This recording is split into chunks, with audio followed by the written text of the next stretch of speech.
In a world of podcasts, one rises in the night to destroy them all. The elder god in an ocean of noise, the Cthulhu of the airwaves. This is Spoiler Country.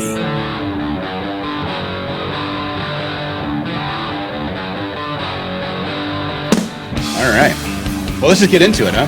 And we're back. Man, we are back. Hey, welcome back to Spoiler Country.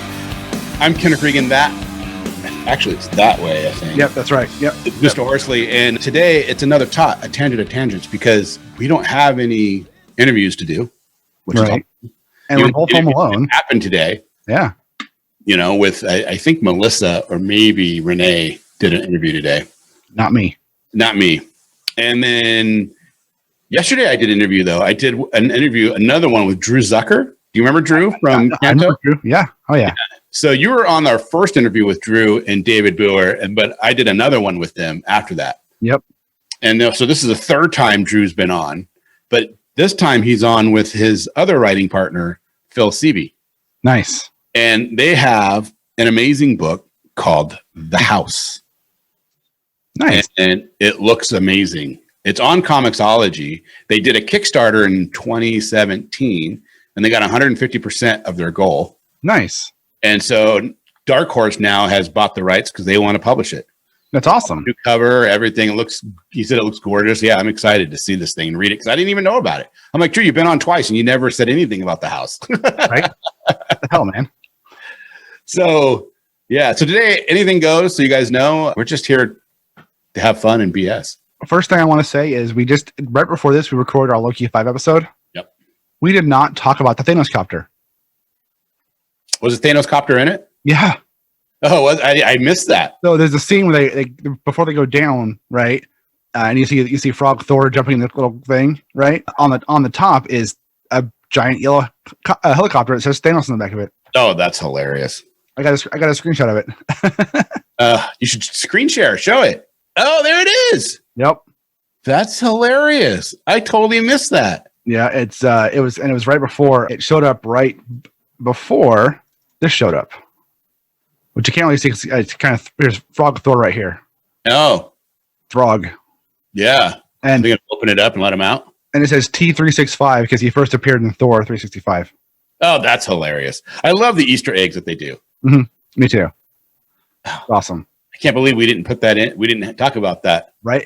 And so we'll just maybe we'll cut that little section and put it into it, and they'll hear it in two places. This will make no sense to anybody. It's super confusing. Speaking of Thanos Copter, though, yeah, I just got my Kickstarter book from Jim Starlin, the Dreadstar. Oh yeah, hardback. Yeah. How is it? It's good. It's good. I mean, Jim Starlin's a legend. No, yeah. So it's hard to. I mean, if I was I'm gonna be honest. If I was in the comic book store, I wouldn't have bought it. Right. You know, it's very the design, the costume design, character design is very 80s. Yes, it is. You know, maybe even very 70s, and the dialogue makes me laugh because it reminds me of something. It feels like it would have been like a 1980s cartoon, Saturday morning cartoon, but with swearing allowed and or allowed, right? Yeah. And that's what it reminds. But it's you know, but it's cool. I mean, it really is cool. It's gorgeous looking. Oh, I'm sure it is. I'm sure. Yeah. You know, and I got like a sign thing, and I read like half of it when I got it. I'll probably finish it up tonight. Nice. That's awesome. I don't know if I'll revisit the world of Dreadstar, you know, but I'm definitely glad I got this one. Nice. So, yeah. And he did the Thanos Copter. That was him, wasn't it? He created Thanos. I don't know if he did the Thanos Copter though. Dude, well, he created Thanos in like 1970 something. 1970 something. Is that when he did Thanos? Yeah, Thanos was in Iron Man 55, okay. 73. Oh, wow. I don't think I realized he was that old. I thought he was in the late 80s. Oh, Thanos? Yeah. No, Thanos came out shortly after Darkseid. Right. Everybody, it's the Darkseid ripoff. We have a whole episode about that. Go check it out. We do have a whole episode about it. It's DC Marvel similar characters, number 1, I think. We need to finish that series. I know we got like 6 more to do. So crazy. We took so many notes for it and never finished it. Yeah. I mean, we'll do it. We got really busy and we started doing other things. And then the podcast honestly took a different direction, which I don't think we ever saw coming. No, but it's fun. It's fun. I never thought we'd be an interview show like this, like we are. You know, I'm glad we have a chance for you and I to sit down and do like these things again, because these are fun for me. I mean, I love the whole thing, but these are what I like to do. Right. Just sit and BS. Yeah. So I feel like I have to mention this now before we get too far into the episode. You know, as you know, I got my lip pierced, and the last one we did, it was fine, but it's all swollen now. So I feel like I'm talking funny. You always talk funny. It's all good. Even more so, and it looks sort of like when I smile. It's all like swollen on the side, but you got like a fat lip going. Yeah, it'll go down, but it's like, damn it. Man, we have I don't know if people realize this. They probably don't, because I feel like we get a lot of new listeners. Mm-hmm. You know, I don't know how many repeat listeners we have. Hey, if you're a repeat listener, let us know. Hit us up on Twitter No, because we started working on a comic book, the two of us. We did. And we haven't visited the world of Writer of the West. Right. Or the writer or whatever. Writer. Right. Are we sticking with the writer, or are we going to go with Writer of the West? I don't know. We've talked about both back and forth. Doesn't really matter. I mean, it's a working title. Anyway, yeah. We don't even know. And I think we need to start maybe revisiting that world and start working on it and get something going. It'd be nice to do a Kickstarter for it and have it published and out there for the world. Yeah. I think it's a great concept. Yeah. Yeah. I think it'll be a lot of fun. Do you remember how long ago that was? Like a year and a half. About a year ago. See, I hadn't moved into here yet. No, I was at my old house still. Yep. It was with the Dimates interview. It was January 13th, 2020. Yeah, a year and a half. Yeah. That's crazy. Yeah, so if you go to scpod.net and just search for writer of the Old West, or writer, it was originally called writer of the Old West, but because that's the timeline we wanted to do it in. Yep. If you just search for writer on the website, it'll come up. Yeah, it's a good listen. We have notes for it all written down too. Yeah. I think if we're going to use a native First Nation girl, we should. I think what would be good is to find a First Nation artist. Oh, totally. Yeah. And colorist. Yeah, so that way we can, make sure it's, a little more authentic and has, we can ask them questions like, hey, is this something they would do? Right. Even though she's going to be very much a loner. Oh, yeah. But, well, I mean, in my mind right now, she's very much a loner, but that doesn't mean she will be. Right. I mean, who doesn't want to read a comic book written by two white guys about a First Nations woman? Who will give us the most shit for this? Look, it'll be Casey. Right. Here, look, right. You cannot tell us we can't do it, because that is what white people have been doing for centuries. Oh my God, that is the worst, right? That is our culture. But what do you do? I mean, I'm not even saying that. We could do a white girl in the West, but it just wouldn't be as interesting. No, it wouldn't. But and when it comes to, so people understand the concept is a very close relationship between a horse and this girl. Yeah. Not in a weird way. No. Well, it's a weird way in the fact that it's emotional and there's different types of ties, but nothing in a perverted way. But at the same time, it's like, I don't know, I feel like if you did it with a white guy or a white girl, it wouldn't be as I feel like it wouldn't be as impactful. I think with the story concept we came up with, it has to be somebody from the First Nation. It has to be Native American, male or female. I mean, it can be either one of those, but I think with the female lends itself to more of the emotional ties we're trying to do. Right. Yeah. But I don't think if it's not, I don't think you can do it with a white character from that time frame. It's got to be a First Nations person for it. Right. And I think because of that, it's like we got to make sure we play our cards right as far as doing the right research, talking to the right people, and making sure that we line things up right. And obviously, we want to involve that narrative into the story to make sure we're telling, an authentic fairy tale story about this crazy thing we have. I think you just nailed it on the head too. Fairy tale. Yeah. I think that's what we're going for. We're hoping that we can do a one shot. I don't know how many pages, graphic novel size. Yeah, probably like, I don't know, like 100 pages or less. Yeah. Or do we do it in a limited series? Yeah, it'd be cool too. Do like 4 issues in a series, then collect it. Yeah, because then it'd be like 88 pages or so, roughly, depending upon how many pages you do per issue. Yeah, 88 to 92 pages. Yep. And then collect it into a trade. And then if it does well, then we think it's ship it off the Dark Horse or IDW and make millions. Right, millions, I'm sure. Movie comes out starring Scarlett Johansson as a Native American woman. No, we'll just have her play a tree in the background. Right. Oh my God! At least the voice. Right. Oh, I am horse. I am horse. Or Stallone. I mean, Stallone's the shark. Yeah. Shark King, which I think was genius. I don't know why more people don't do that. They should all do it. I just mean like lend their voices to different things like that. No, I know. I would all the time. If I was a celebrity, I'm like, yeah, you use my voice. Hell yeah. Pay me money to sit and record something. Sure. Yeah. I wonder if it's not the same rate though, right? No, it's not the same rate.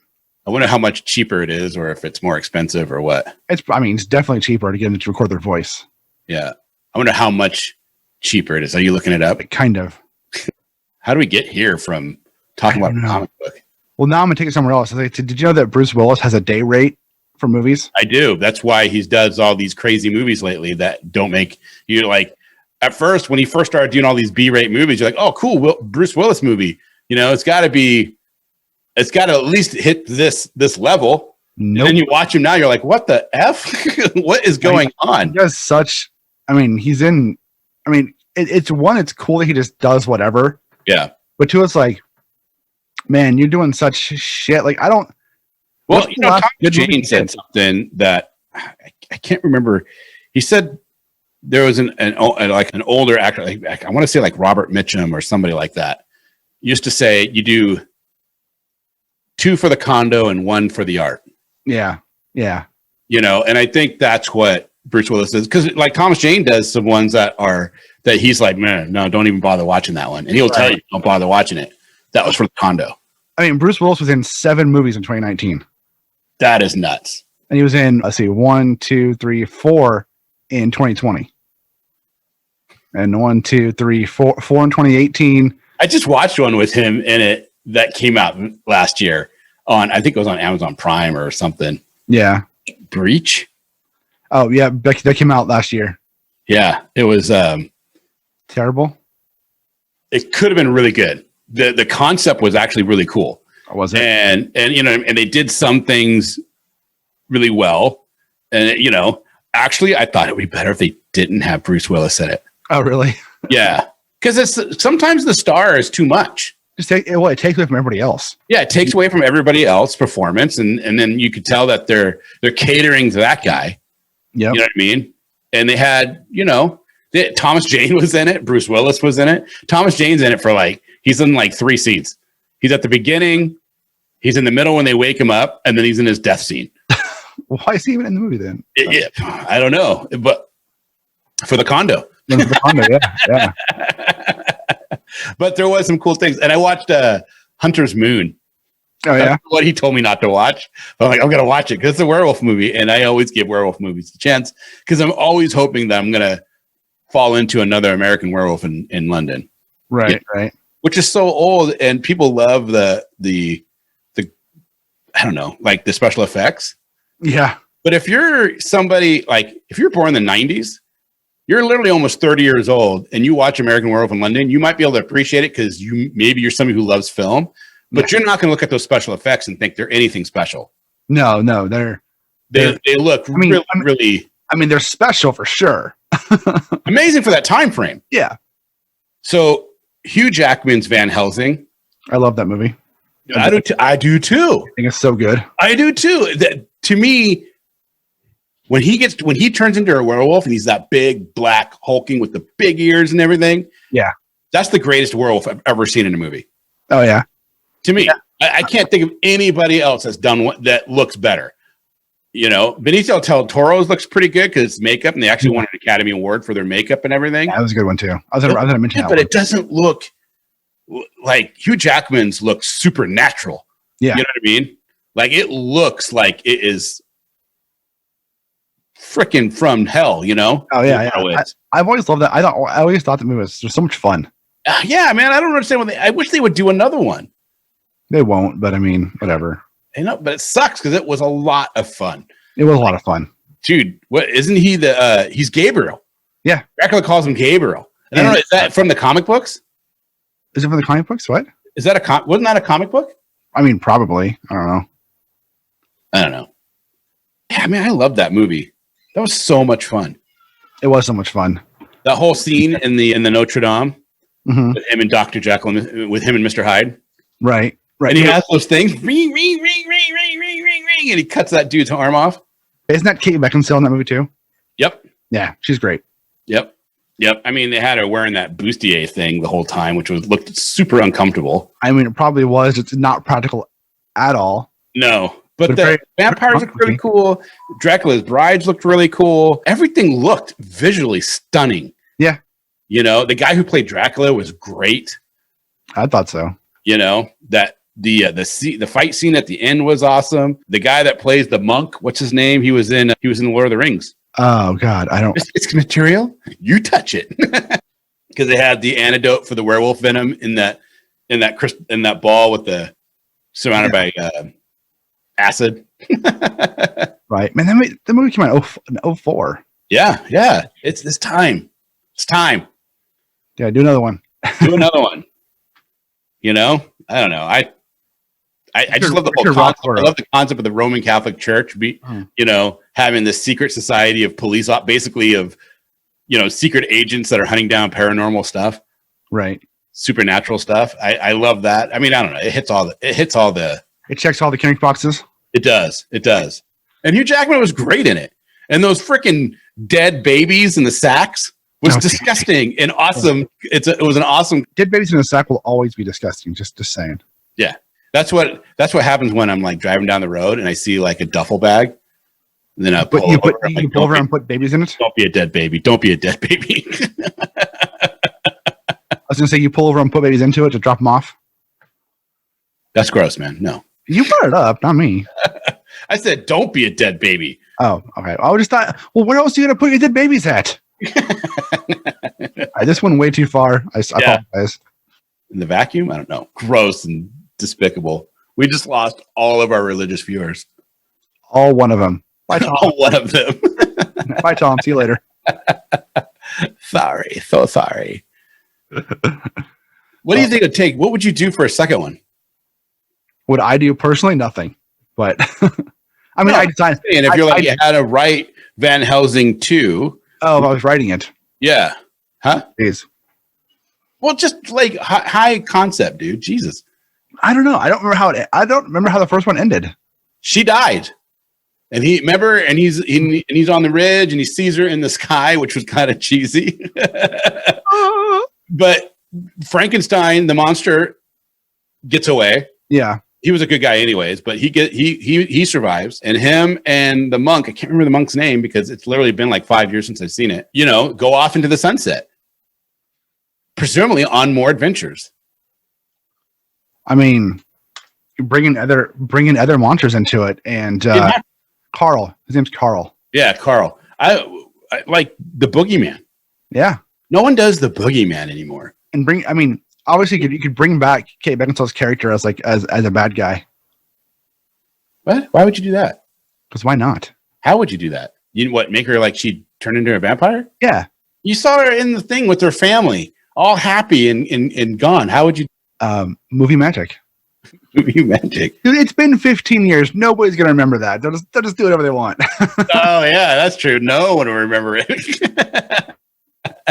It'll just be you going, that's not how it's supposed to be. Who are they? I think, you know what? I said the Boogeyman. Did you ever notice like every Boogeyman show? But, okay. Ghostbusters, the cartoon, the real Ghostbusters. Straczynski, who we've had on the show, Michael J. Straczynski, and you should read his book. It's an amazing book. being Superman. Becoming Superman. So good. Yeah, that guy's had crazy life. Wrote a ton of the original episodes. Yeah. He did, I think it's the second or third episode, he did the Boogeyman. Yep. And it was a cool concept, obviously in a cartoon form, so it wasn't like highbrow or anything like something you put in a movie. Maybe you would. I don't know. Maybe you could, but you could flesh it out. My point is this. He made the Boogeyman something that could be like touch and feel and you know what I mean? Not so esoteric. And every time I've seen movies that delve around the Boogeyman concept, they always try to do this psychological thing. Yeah. They try to make it as scary as possible. And I get why, because that's supposed to be super scary for kids. You know what I mean? That's right. Like Boogeyman in the closet or like that. But I feel like with Van Helsing, you could do it and do it more of an actual a tactile Boogeyman. Yeah, exactly. And it could be a lot of fun. Yeah, he wrote 8 episodes of that show. Oh, only 8? I thought he did a lot more. Sorry, 13. He wrote 13 of them total. Yeah, but it was all in the first season, right? Yeah. He wrote, yeah, and he wrote a bunch of He-Man and She-Ra. Yeah. And he wrote almost all of Babylon 5. Yeah. Well, that guy is super prolific. Yep. He wrote 34 episodes of, or whatever, 30 or 20 episodes of Jeremiah. I mean, he's so prolific. He writes so much shit. Yeah. Not shit. Good stuff. He's a cool guy. He's got Becoming Superman is such a good book. It was such a fun read. You learned so much about him as a person and like his process and like all this crazy shit that happened to him in his life. Yeah. Yeah. Not all of it good. No, most of it not good. Yeah. It's pretty insane. Yeah. I don't know, man. What else? Who else could they do for a bad guy? Van Helsing 2. Fuck it. Can you? Could he fight Cthulhu? I mean, he is an archangel, so I guess if anybody can, it'd be an archangel. It plays, man. Do it. Plays, do it. There you go. I like it. Or they make a Cthulhu movie, and he just happens to show up to fight him. They market it as Cthulhu, but then here's Hugh Jackman as Van Helsing. Oh my God, it's a sequel. Did you play the video game? No, I didn't. From the movie? It was pretty fun. Yeah. It was just like, it's really just hit buttons and go. Oh yeah, and those I love button masher, like side scrolling, side scroller games. Or I love side scrolling games. There's not enough of them. Yeah. They are like a full on art form to me, especially ones that are done well and super fun.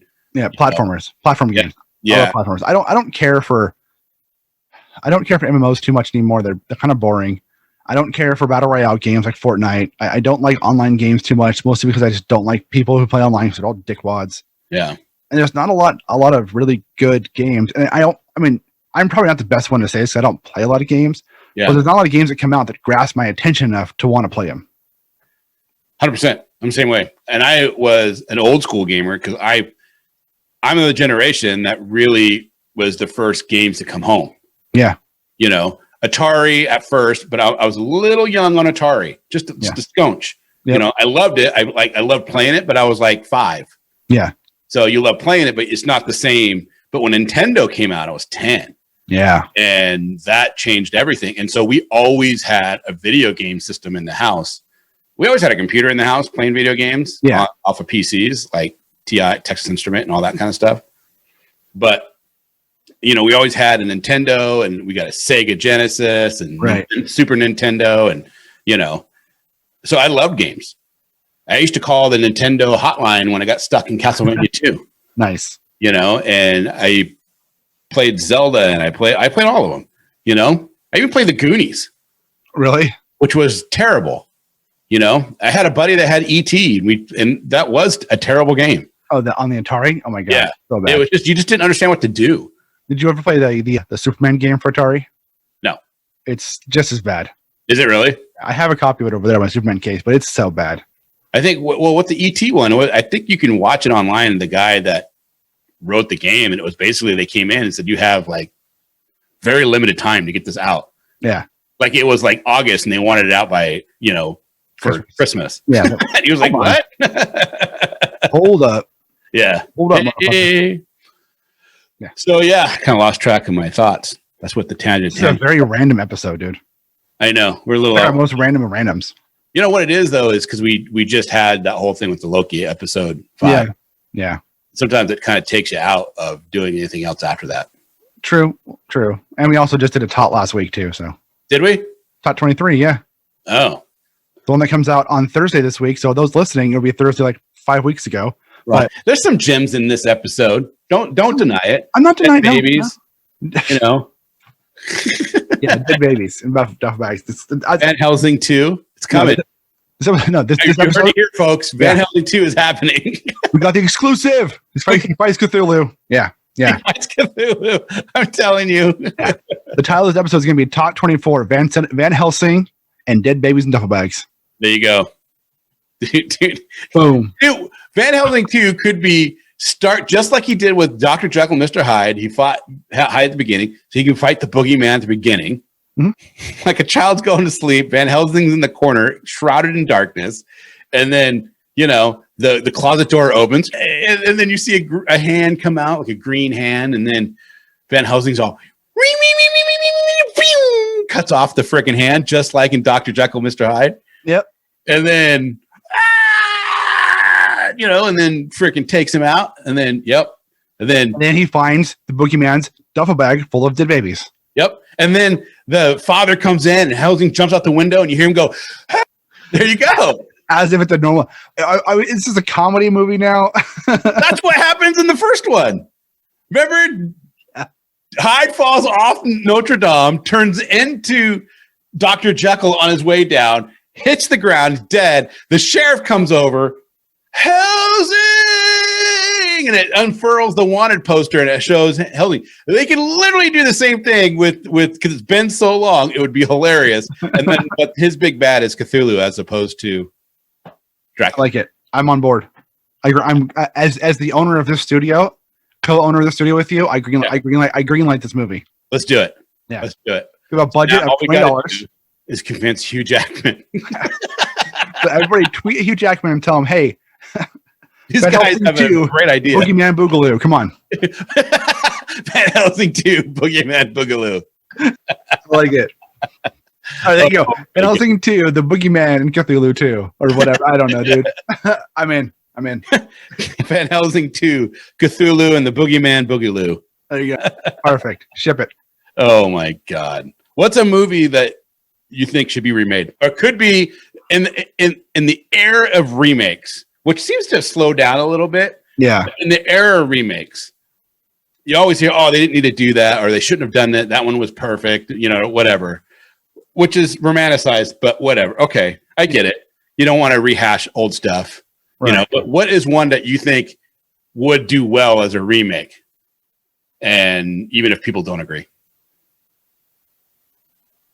I don't know. I'm not a big fan of remakes. Nobody is. I don't know.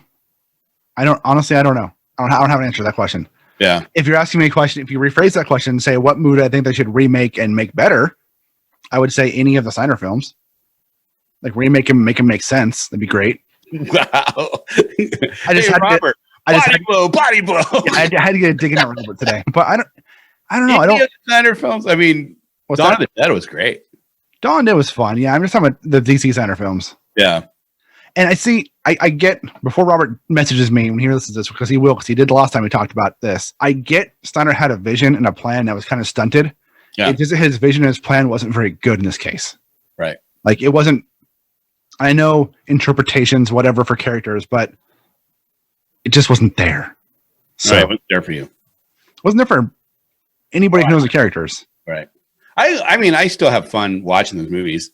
Yeah, it's fun if you like to watch people punch each other, but I mean, like, that's not why you watch the Superman movies. It's not why you go to see those movies. Yeah. Well, Louise Simonson and Walt Simonson, when they came on, they talked about that movie. Yeah. Oh yeah, that was loud. Yeah, they said it was loud, but she was very vocal that, he doesn't understand the character of Superman. Which is funny because the people who are fans of those movies will say he gets it more than anybody else, but then anybody who actually worked on the character for the last 40 years will say, well, no. Yeah. I've yet to find one person who's worked on Superman who agrees with Snyder's take on it. Right. What is the one thing he should have changed? So I like the Man of Steel film. I like all of them. Cavill's an amazing Superman, but he is. I don't like the Man of Steel because one, I don't like the fact that the Kent dying. Yeah, it's stupid. Jonathan Kent shouldn't have died. He should have died, but not in that. He doesn't have to die because he doesn't necessarily die in the comic books. They have different timelines where he's dead, but he doesn't necessarily die. That's a Richard Donner thing. He dies in all modern versions of the comic. After Donner did it, though. And the way Donner did it, though, was perfect. Yeah. Why you would change that aspect is beyond me. Why remake Superman 2? Right. Which just drove me. I mean, you can do. I don't know. I shouldn't really say that because they could do General Zod. I mean, that is a bad guy from Superman. They could do that whole concept, but the way they did it was just, I don't know. I wish they would have completely changed it if they were going to do it. So Donner wasn't the first one to kill Jonathan Kent. No, I didn't. I thought he was. No, 1963, Superman 161 was the first time Jonathan Kent died. Oh, how'd he die? Oh, let's see. Heart attack? That would be after his parents found a buried treasure chest on the beach, a young Clark Kent brought them to the past to discover the treasure's origins. When the trio returned home and his parents grew sick, Clark blamed the island's ancient fruit for the malady. His parents' death and the guilt he felt because of it caused Clark to vow never again to use his powers. Okay, that's weird. Was that like a what if thing? Only after discovering that their deaths were caused by an ancient fever plague still contained in the chest did Clark finally forgive himself. A lot of the old Superman comic books were just one shots. There was no continuity. Right. So we could say Donner was the first one to do it where it stuck. Yeah, I mean that was 78. Well, it really, because when you think about what Donner did, that really like solidified a very emotional tie to Clark. You know what I mean? That he can't save everybody. And here was a situation he didn't have the knowledge or the ability to save him. And I think that's the big difference between how Donner did it and compared to Snyder.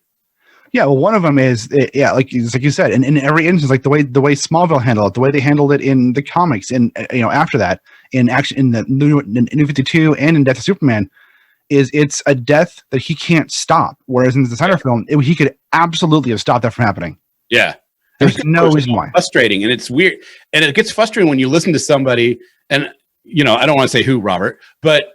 Cough, Robert. Yeah, it does get frustrating because he over analyzes and over explains why it works, and it's like, dude, it doesn't work. It doesn't work. It doesn't work because there's no reason for him not to save his dad.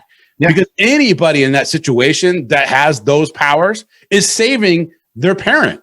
And are they trying to say that Clark Kent's just an obedient kid? Clark's not an obedient, like, do whatever I say person. It's not his personality. Right.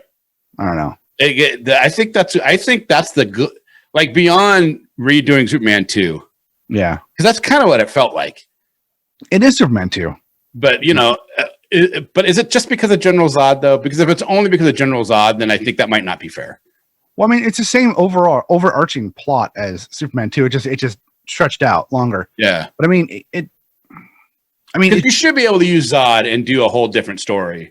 You should be able to, but you think he just should have reimagined the whole thing and not be so. Yeah, it should have been totally. The beats felt too similar. I think it's too similar. They have the same. I mean, he has the same sidekicks with him, but it's just too many similar beats to it. Right? I mean, it's different in a lot of ways, but I mean, it's Zod coming to Earth, discovering he has powers. There's the Phantom Zone talked about. Is there Phantom Zone? I don't know if there is or not, but there's the two Fiora and the other person, whatever, and it's just. I mean, it's different. In fact, they're not like trying to become president. They're trying to terraform the world. There's different beats. Yeah. But it seems like a weird place to start Superman. Yeah. It seems like weird for that to be his first adventure, him fighting Zod. It seems like a big thing to fight or to go up against. It's like. Right, because in all accountability, you would think Zod would wipe the floor with him at that point. Yeah, Zod is a seasoned general in an army. I mean, that has gone through years of training. Yeah, and Superman's fresh. Like, yeah. It's the same concept as BVS, right? Like they rushed to Zod. They wanted to get Zod in there. Yeah. In BVS, they rushed to the death of Superman for no reason, And in Justice League, they rush to a team film. Like, they're all just rushed movies. Now, it's literally a 13. Marvel took like 13 or how many years? 12 years? 12 years. 10 years, something like that. Well, you got me to get to Avengers 1 or to Avengers 4? From Iron Man to Endgame. Yeah. Was what, 2007 to 2018? Like 10 years. 10 years total, yeah. Yeah. That's a crazy amount of time. Yeah. And a ton of movies in between, and all the stuff that he wanted to do. Because I'll give this Snyder, he makes a very pretty film. He does. And the storytelling can be there. I think it wasn't too much happens at once is what your problem is. Yeah. Yeah. There's that. And it's just like, there's good ideas, bad execution, and bad understanding of characters. And it's just like, I mean, I was talking to Robert today about it. Like, the Snyder cut of Justice League is better than Justice League, right? It's a fun film. I do enjoy it, but it's still not a great film. It's still not a great Justice League. I mean, I still stand by the fact you cannot have a Justice League movie where Superman doesn't show up until 2 hours in the film. Yeah. Like, Superman and Batman and Wonder Woman are the linchpins of the Justice League. Yeah. Always have been, always will be. And everybody else. And to create a team create that team without him is insulting. Now, they can create different types, like, Justice League International, Justice League this, just whatever without them. That's fine. But the core Justice League, the Unite the Seven, we've got to have them. Yeah. And even if you did Justice League International, you still have to start with Superman, Batman, and Wonder Woman.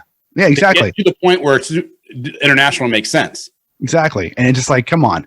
And again, it's alternate universe, whatever. It's a fun movie. I enjoy it. There's a whole lot of plots. And like, I was thinking about today when Aquaman is like, go to the sea and he takes off his sweater and drops it there. The people in the sea are like singing to him for some reason. Right. Why does that girl pick up his sweater and start sniffing it? That's got to smell really bad. Like, why is she sniffing that? And why? And why in that movie, every time Wonder Woman shows up, they play the same tune, the same song? Every time. And why, while it's a cool visual when she fights in the bank when she first shows up, it's a cool visual that she claps, she does the bracelets thing. Yeah. Blows it out. But she could have just knocked that guy out. Why did she have to blow him out the side of a building and murder him in front of all those kids and cause all that property damage? She could have just ran over him and I get what you're saying there, but at the same time, that doesn't bother me because she's a warrior, and she's a warrior who just murdered a man in front of a dozen kids and blew him out of a window, blow up the whole building that she could have stopped by just hitting him. Like, maybe. I mean, I'm saying I get what you're saying. I do. I understand what you're saying. And just because you're a warrior doesn't mean you cause uncountable costly damage to things. I'm a warrior. Fuck your shit. Okay, counter. Jeez. Right. John Horsley, city planner. Don't fuck with my city, man. Right. I just saying I kind of get that she did that. I do. I do get. I mean, I get what you're saying. Yeah. And it would have been fine if she just would have knocked him out. Yeah. Visually, it was a lot more fun watching her. I feel like a lot of these movies, it's like the scenes are written based on the visual, not on the story. 100%. 100%. I think that's where Disney has done really well because they use a formula where they know what works, which is a lot of character development, trying to have emotional ties. Yeah. And then when they need to kick ass, they kick ass. Exactly. Yeah. But they keep it, it's not every scene of them kicking ass. There's a reason when you watch Endgame that I went and saw it in the theater twice, and every time Cap picked up that hammer, the crowd erupted. Yeah. Every time. And it's people that seen it 5, 6, 7, 8 times already. And other people that seen it the first time seeing it, the crowd literally erupts. And it's because you've watched Captain America through the progression and you have an emotional tie and they've been talking about this hammer and the inability of people picking it up to this point. And then here's Captain America. Dong, whoa. And everybody just loses their fucking mind. Yeah. Rightfully so. Yeah. And I think that's what they're trying to get to. But again, this is the way you do it. Yeah, they just rush it. So all right, man. I think that's a great place to actually stop. Captain America and the Hammer of Thor. Honestly, one of my probably top 10 scenes of all time. Oh, that scene is not only a visual scene, it's a well earned scene. Yeah. The pop. Yeah. Pop that you get. You and I watched that in the theater together, and we were just laughing because people were like, oh. Yep. It was funny. It was great. It was great. So all right, final thoughts. This is a random episode. I'm so hot. I'm sweating like crazy. Right. Good stuff. Van Helsing 2, Boogeyman Boogaloo with Cthulhu 2 coming soon to theaters everywhere. Cthulhu and the Boogeyman Boogaloo. Yeah. I love it. Right, man. I'm just going to tell people, stay safe, have fun, and we'll see you guys soon. See ya. Spaghetti. And we're back. That's right. We are back. Back in the saddle again. Well, I hope you guys really, really enjoyed that as much as we did making it for you. And if you like what you heard and you want to hear more, you got to go check out spoilerverse.com, because at spoilerverse.com, we have a plethora amazing directors and artists of all walks of life, and editors and writers, and oh my God, are you a lover of comic books like we are? Then there's so many amazing people from the comic book world over at spoilerverse.com, and I highly implore you to go there and check it out. Yeah, and while you're there, you can check out all the other podcasts on our network, like Bridges and Geekdoms and Funny Book Forensics and Haphazard Adventures and Nerds from the Crypt and so many more. Misery we put out Point episodes Radio. all the time. Go check all of them out, and check out all of the reviews and previews and articles we have going up every single day for you, every day on spoilerverse.com for you to check out, to read, and to love, and to like, and to comment. We have a store link. You want to help support the site? You can do it two ways. One, go to our Patreon, which is patreon.com/spoilercountry, or go to our store link in the middle of the site there and get a t-shirt, a face mask, a hoodie, something, look fly as hell, and help support the site when you do that, because we get $1 or $2. And, maybe you want to talk to us. If you do, you can do it obviously on all the socials, but if you go to scpod.us/discord, you can join our public Discord server and come chat with us all day long. I couldn't say it better myself, dude. There you go. You just mouthed out a ton of information at once, and really, I hope you guys enjoy what you're hearing, because we're working our butts off to bring it to you. We are. I guess there's only one left thing. Yeah, I'm gonna go with it. There's only one left thing left to do. What's that? In an oceans of podcasts, We are Cthulhu. as Cthulhu compels you to Open the mind. and read more. Spaghetti.